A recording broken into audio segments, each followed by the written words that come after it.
కప్పిపుచ్చుకోవడానికి పేదల మీద నెట్టే ప్రయత్నం చేస్తున్నాడు. మన అసెంబ్లీలో మాట్లాడుతూ నేను కొన్ని ప్రశ్నలు అడిగి ప్రతిపక్ష నాయకుడు రావాలి అని సూచన చేస్తే కేటీఆర్ అన్నాడు, ఆయన రాడు, మేమే వస్తాం, బావా బామార్దులమే సమాధానం చెప్తామని. టీవీలో చూసినట్టున్నాడు. 24 తారీఖు నాడు కేటీఆర్ మాట్లాడింది.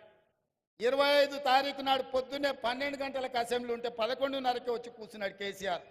వీడు తిక్కలోడు, అసలే తిరణాలకు పోతే ఎక్కడానికి దిగడానికి సరిపోయింది అన్నట్ల వీడు ఏం చేసి వస్తాడో, వీడికి చేతికిస్తే ఇది ఎక్కడ పోతా అని వచ్చి పొద్దున్నే అసెంబ్లీలో కూర్చున్నాడు. అంటే కొడుకేమో రాడంటాడు, తండ్రి ఏమో పొద్దున్నే వచ్చి కూర్చుంటాడు. అంటే ఇవాళ వాళ్ళ మధ్యలో సమన్వయం లేదు. అధికారం కోల్పోయిన బాధ కొట్టొచ్చినట్టు కనిపిస్తుంది. అదే కాకుండా మన ఆయన మేడిగడ్డ గోదావరి ప్రాజెక్టులను పరిశీలించడానికి పోయిండు. మా దగ్గర బాలయ్య అనే డ్రైవర్ ఉంటాడు. వాళ్ళ కొడుకు అక్కడ ఇక్కడ అడావిడిగా తిరుగుతున్నాడు. వాడు 10వ తరగతి పాస్ అయింది, కానీ వాడికి ఏందో ఈ తిరుగుళ్ళు అలవాటు. ఊరికే టీవీ చూస్తున్నాడు. కేటీఆర్ ఉన్నాడా సార్ అంటుండు. ఎందుకురా అంటే, సార్ కేటీఆర్ గారికి సెల్ఫీలు దిగుడు, సెల్ఫ్ డబ్బా కొట్టుకున్నాడు అలవాటు. అసెంబ్లీలో నోరు జారుతాడు.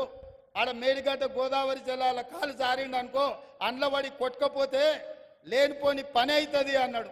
మరి ఏం చేయాలంటే ఇది కూడా కష్టమే సార్. ఆయన నీళ్ళలో కొట్టుకపోతేనేమో కుటుంబానికి విషాదం, బయటికి తీస్తేనేమో ఇది రాష్ట్రం మొత్తానికి విషాదం అవుతుంది. ఎందుకంటే ఈ తెలంగాణను తెగ నమ్ముకుంటారు వాళ్ళ కుటుంబం అని.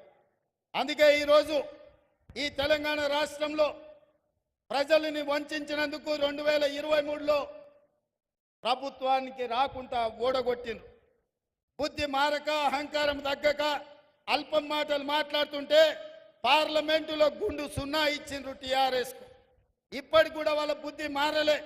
ప్రభుత్వం చేస్తున్న సంక్షేమ కార్యక్రమాలకు, ప్రభుత్వం తీసుకుంటున్న నిర్ణయాలకు సంపూర్ణంగా సహకరించి ప్రతిపక్ష పాత్ర పోషించి ఈ ప్రభుత్వానికి సూచనలు ఇస్తే కనీసం పంచాయతీ ఎన్నికల్లో ఏమన్నా వస్తుండే.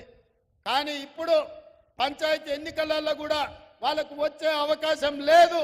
ఇక్కడున్న వేదిక మీద ఉన్న మా నాయకులకు నేను ఒక మాట చెప్పదలుచుకున్నా. ఇక్కడున్న మా కార్యకర్తలకు అసెంబ్లీ ఎన్నికలు అయిపోయినాయి, పార్లమెంట్ ఎన్నికలు అయిపోయినాయి, నాయకుల ఎన్నికలు అయిపోయినాయి. ఇప్పుడు రాబోయేది sarpanch, MPTC, ZPTC, municipal councillor ఎన్నికలు. అంటే కార్యకర్తల ఎన్నికలు. కార్యకర్తల ఎన్నికల కోసం ఈ వేదిక మీద ఉన్న నాయకులు నాతో సహా గ్రామాలు తిరిగి, తండాలలో, గూడాలలో, మారుమూల పల్లెల్లో తిరిగి కాంగ్రెస్ జెండా మోచిన మిమ్మల్ని ప్రజాప్రతినిధులుగా గెలిపించుకునే బాధ్యత మాది. నాయకుల ఎన్నికలు అయిపోతే నాయకులను, కార్యకర్తలను మర్చిపోతారు. కానీ నేను నాయకుడిని కాదు, కార్యకర్తల కోసం కష్టపడేవాడిని. కార్యకర్తల్ని ప్రజాప్రతినిధులుగా గెలిపించి సంక్షేమంలో, అభివృద్ధిలో కార్యకర్తలను బాగా